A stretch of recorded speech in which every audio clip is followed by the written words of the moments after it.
Hi, my name is Alex Drumm. I'm the executive chef of Emerson Dining.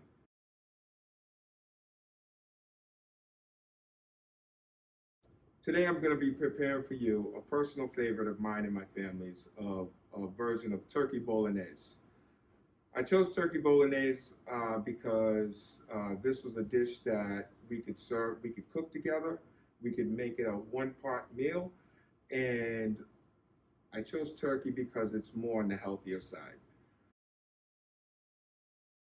First step, we're going to start by rendering some turkey bacon.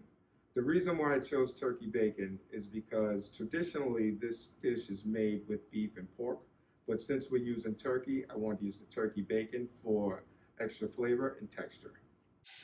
I like to have the heat on a medium heat so that the turkey bacon has an opportunity to render evenly. Now that the turkey bacon is rendered, I have some pre-diced carrots that I'm going to add to saute. In case you're wondering how to properly dice a carrot, I'm going to show you. The first step and first rule, you always want to have a sharp knife. For this example, I'm going to cut 2 inches. Now what I like to do, because the carrot is round, just for an additional safety, I like to take a 1/4 inch off and lay it flat. And this way the carrot won't rock. From there, we'll cut more 1/4 inch strips and then lay them on flat again. With this, you don't have to go too fast. You just want a nice, precise cut. And as you notice, I'm letting the point of the knife touch the cutting board first. In a rocking motion, the heel of the knife is doing the cutting. This is the section that does most of the work. Next, we're going to add some diced celery. And you would dice the celery pretty much the same way you do the carrots.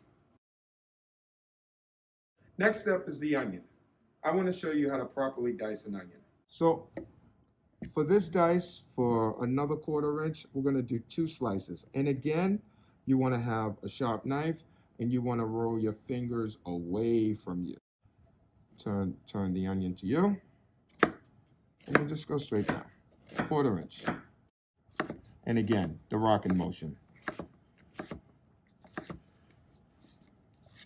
You get to this, you get to the end, and there you have it. You're a pro. So, next step, we're going to add the pureed garlic, the fresh thyme, crushed chili, and 1 bay leaf. About the bay leaf, it's important to count your bay leaves. The bay leaf adds such a deep, rich, earthy flavor, and it brings another level to almost any sauce or soup. But the problem with the bay leaf, it doesn't break down.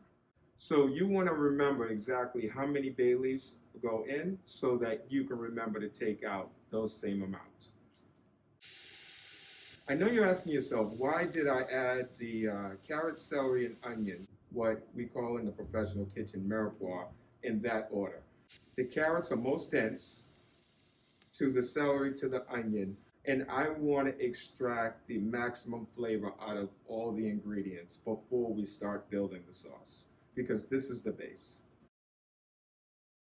So next, we're going to add the ground turkey. I personally like to brown the turkey for an additional flavor and texture. As you can see, I kitty-cornered all of the vegetables so that to give the turkey a full opportunity to brown by itself without overcooking the vegetables. And as you can see, we're nice and brown. At this point, we'll add the tomato sauce. This is a simple marinara that I made. You could do the same, or you could use the jar at your local grocer. So at this point, it's time to cook the pasta. I have some pasta water boiling in the background. It is essential that you add salt to the water prior to cooking the pasta. Adding salt to the water actually adds flavor to the pasta and adds flavor and texture to the finished product.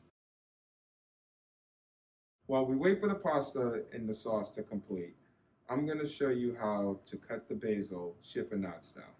Chiffonade is a thin slice of a delicate green. Most of the time when we talk chiffonade, we're referencing basil. So what you'd like to do is take the whole leaves, lay them flat on top of each other. You don't want to press because the basil is very delicate. It will bruise very easy.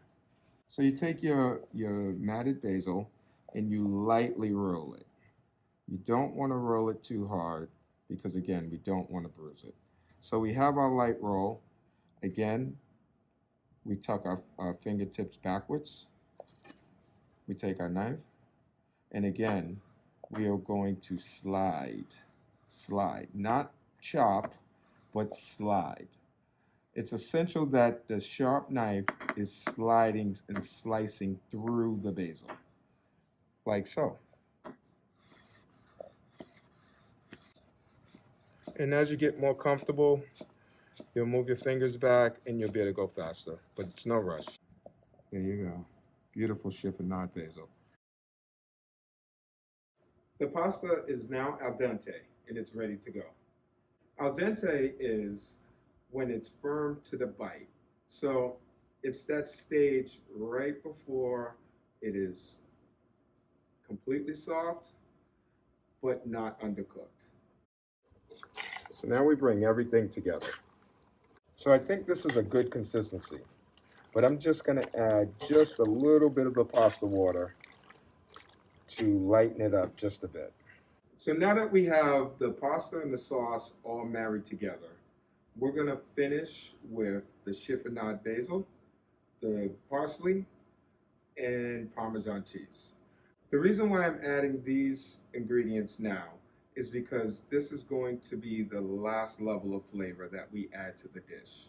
So when plating up, I like to go short and high and just let gravity take over. In order to do that, you want to serve with the tip of the spoon down. Now, if you want to if you want it elongated, you want to use the side or the long side of the spoon. But I want it short, tight, and high. Now here you have it. Here's your dish. In addition to the entree, I'm going to show you a quick salad that we enjoy that goes with this meal. In a small mixing bowl, you take the pre-cooked broccoli,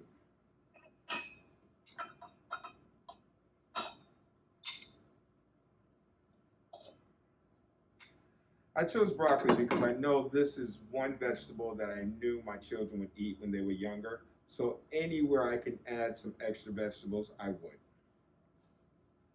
Tomatoes.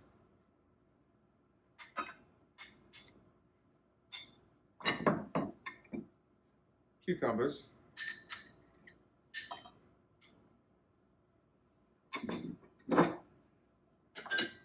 Kalamata olives, or any olive that you like. I like the Kalamatas because the dark skin tone definitely gives a nice contrast to all the colors. The mozzarella cheese.